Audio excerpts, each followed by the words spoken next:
Banyak silap faham di luar kuasa saya untuk mengawalnya.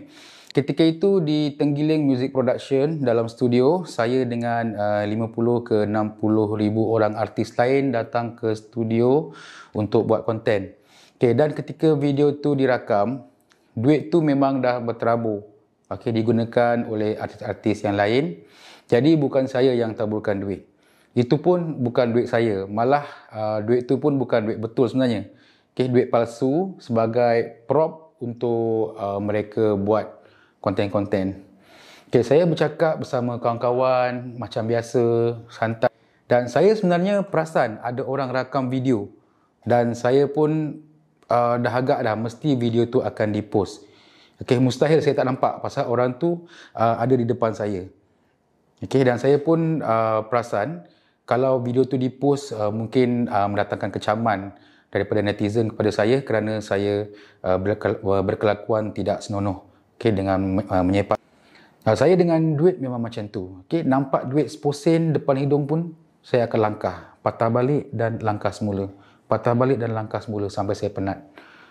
Malah kalau saya nampak duit bawah katil pun saya akan ambil letak dalam tong sampah. Orang tu pun kata mereka hina saya pijak duit kan, tiba-tiba tu duit palsu. Jadi mereka gunakan alasan yang lain. Okay. Orang yang jarang-jarang nampak duit je yang akan cakap macam tu. Saya ni yang selalu nampak duit ni lain. Okay. Rumah saya penuh dengan duit.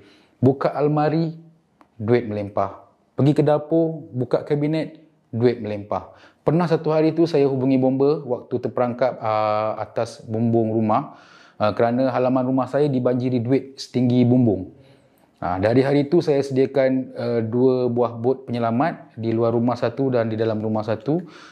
Takut-takut akan terjadi lagi banjir duit yang tinggi. Okay. Ramai lagi artis-artis yang langkah duit tu. Okay. Menyanyi, pijak-pijak duit tu. Tapi diorang tak kena kecam. Pasal diorang tak famous saya. Okay. Tak, saya serius ni. Tengoklah artis-artis Tenggiling Music, 10k pun susah. Ada juga yang 30k, 60k. Okay, tapi saya tak sampai 5 hari dah 1 juta view. Okay, trending nombor 1. Mereka tak sepopular saya. Saya tak kisahlah suara diorang sana pun, kalau tak ada kontroversi, memang tak boleh naik. Lepas ni Tenggiling Music, saya sarankan ambil spesies macam saya kalau nak untung besar. Okay, zaman sekarang ni kualiti jatuh nombor 2. Okay, saya bukan jenis yang nak kikis harta orang. Okay, jenis yang gila kuasa. Saya cuma buat marketing saja. Okay, saya tak kisah pun orang nak benci saya, nak cerita tak baik pasal saya.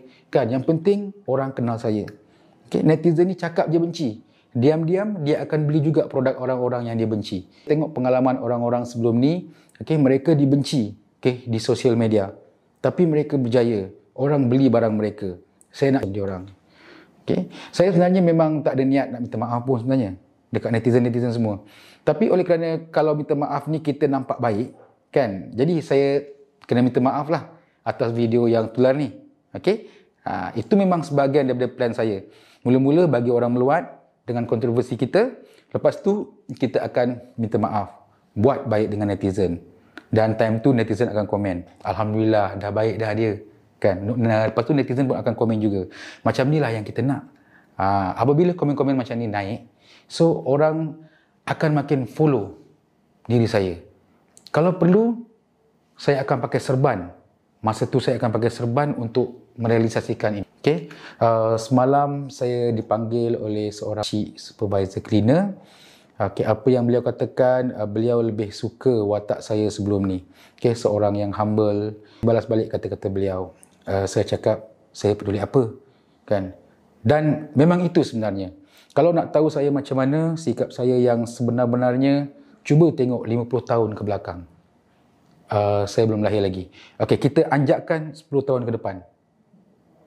Saya baru lahir. Okey, kita anjakkan lagi 20 tahun ke depan. Okey, masa tu, macam mana saya bercakap dengan orang. Okey, kerjasama dengan orang, intonasi bagaimana bercakap dengan orang. Itu adalah diri saya. Tapi apabila saya dah sedar benda tu tak boleh naikkan nama saya ke level yang lebih tinggi, okey, saya pun mulakan kontroversi dengan berpura-pura bercintian lama-lama tu. Okey, sampai hari-hari ada pasal saya. Okey, saya takkan suruh orang skip kalau menyampah baca cerita saya. Tak apa, tak payah skip. Saya tak nak suruh korang skip. Kerana lepas skip pun, cerita saya lagi. Okey, lepas skip pun cerita saya lagi. Okey, bangun pagi esok pun cerita saya. Semua cerita saya, hari-hari cerita saya.